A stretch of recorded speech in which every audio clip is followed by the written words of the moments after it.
সম্মানিত ছাত্র নেতা জনাব রাহানুল জান্নাত ফেরদৌস। বিসমিল্লাহির রহমানির রহিম।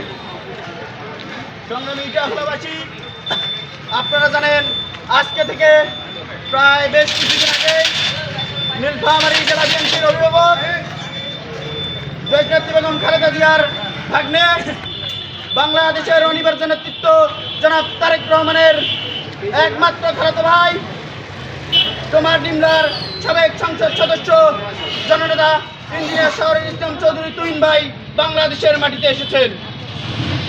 ফখরুদ্দিন মঈনুদ্দিন সময়ে 2008 সালে এবং 7 সালে তার বিরুদ্ধে 2টি মিথ্যা এবং বানোয়াট মামলা করা হয়।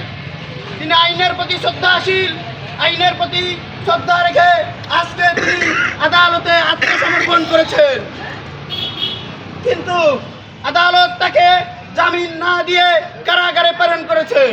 আমরা তাকে কারাগারে প্রেরণের তীব্র নিন্দা ও প্রতিবাদ জানাচ্ছি।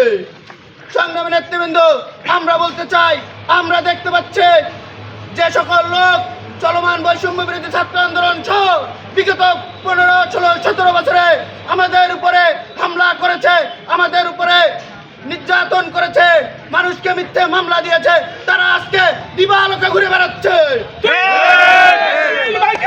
মিথ্যা মামলাকে মুক্তি দিতে হবে, মিথ্যা মামলা তুলি নিতে হবে। আমরা বলতে চাই, যাদেরকে জেলে রাখার কথা, যাদেরকে গ্রেপ্তার করার কথা, তাদেরকে গ্রেপ্তার না করে এখন পর্যন্ত প্রশাসন শুধুমাত্র আমাদের বিএনপির নেতা কর্মীদেরকে গ্রেপ্তার করছে। আমরা বলতে চাই, প্রশাসন থেকে অবিলম্বে আওয়ামী লীগের দোষকদেরকে হটাতে হবে।